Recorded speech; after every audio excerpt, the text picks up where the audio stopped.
वैदिक नदियों के बारे में कोई ना कोई प्रश्न अक्सर परीक्षा में आ ही जाता है। तो चलिए ध्यान से पढ़ते हैं वैदिक नदियों के बारे में।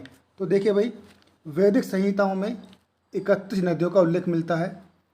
तो देखिए ये बात हमको मालूम होनी चाहिए कि किसमें कितनी नदियों का उल्लेख है। एक ना एक प्रश्न पेपर में बन जाता है।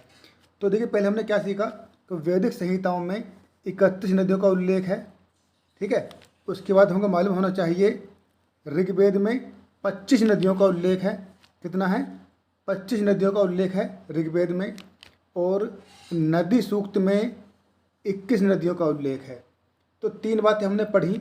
पहली क्या कि वैदिक संहिताओं में कितनी नदियों का उल्लेख है, तो आपका जवाब हो जाएगा 31 नदियों का उल्लेख है। यदि आपसे पूछा जाए कि भाई ऋग्वेद में कितनी नदियों का उल्लेख मिलता है, तो आप कहेंगे कि ऋग्वेद में तो 25 नदियों का उल्लेख मिलता है।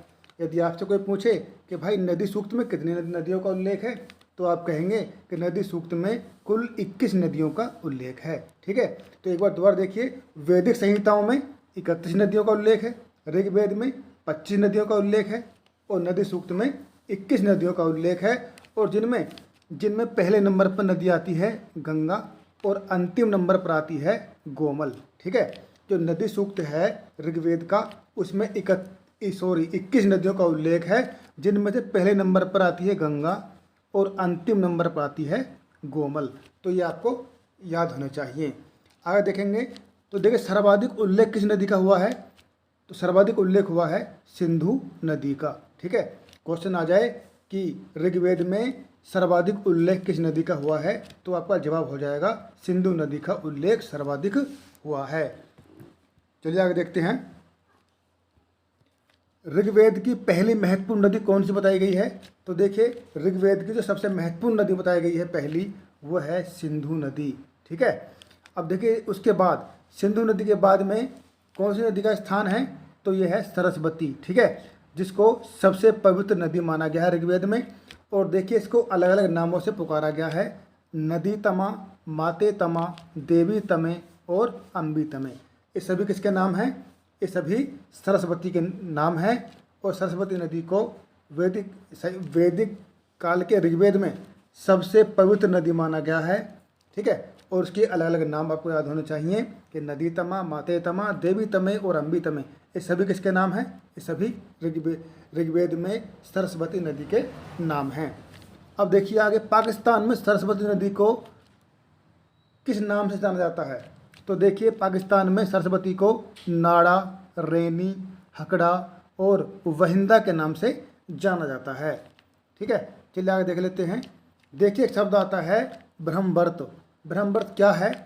तो देखिए भाई, सरस्वती और उसकी सहायक दृशदती नदी के मध्य का क्षेत्र ब्रह्मवर्त कहलाता है। अपाया भी सरस्वती की सहायक नदी है।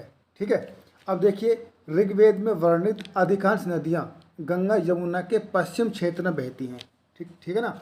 तो जो ऋग्वेद में वर्णित अधिकांश नदियाँ हैं वो कहाँ बहती हैं? गंगा यमुना के पश्चिम क्षेत्र में बहती हैं। मुख्यतः ऋग्वेदिक आर्य सिंधु और उसकी सहायक नदियों के क्षेत्रों में रहते थे। ठीक है, जब वो आर्य भारत में आए थे तो वो कहाँ रहने लगे थे? सिंधु और उसकी सहायक नदियों के आसपास ही रहने लगे थे, जिसे सप्त सैंधव प्रदेश कहा गया है।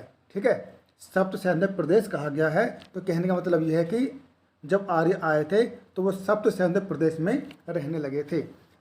व्यास नदी को परिगणित नदी कहा गया है। क्या कहा गया है? परिगणित नदी कहा गया है ऋग्वेद में व्यास नदी को। व्यास के स्थान पर मरुद्वरधा नदी का उल्लेख है। ठीक है, व्यास के स्थान पर मरुद्वरधा नदी का उल्लेख मिलता है। अब देखिए ऋग्वैदिक काल की कुछ नदियां हैं और उनके आधुनिक और वर्तमान नाम हैं। इससे संबंधित कोई ना कोई प्रश्न परीक्षा में बिल्कुल पूछा जाता है, तो आपको ये भी याद होने चाहिए। तो देखिए मैंने इस तरफ लिखे हैं नदियों के वर्तमान नाम, यानी कि इस समय इनको किस नाम से जानते हैं, और इस तरफ मैंने लिखे हैं उनके प्राचीन नाम। ठीक है, तो नदियों के आधुनिक नाम और उनके प्राचीन नाम अब हम पढ़ेंगे। तो देखिए वर्तमान में सतलज नाम है, और सतलज का प्राचीन नाम क्या है? सतुद्री था। चिनाब, इसका नाम था अश्कनी। सिंध का नाम था शायद सिंधु। गोमल, गोमल का नाम था गोमती प्राचीन काल में, ठीक है। और सोह नदी का क्या नाम था? सुषोमा। और व्यास का क्या नाम था? विपाशा, ठीक है। व्यास का नाम था विपाशा। परीक्षा में आता है कि व्यास नदी का प्राचीन नाम क्या था? तो आपका जवाब हो जाएगा विपाशा। रावी नदी का प्राचीन नाम परुष्णी या इरावती। झेलम नदी का प्राचीन नाम वितस्ता। कुर्रम नदी का प्राचीन नाम क्रूमू। काबुल नदी का प्राचीन नाम कुभा। स्वात नदी का प्राचीन नाम स्वास्तु। और गंडक नदी का प्राचीन नाम क्या था? सदा नीरा था।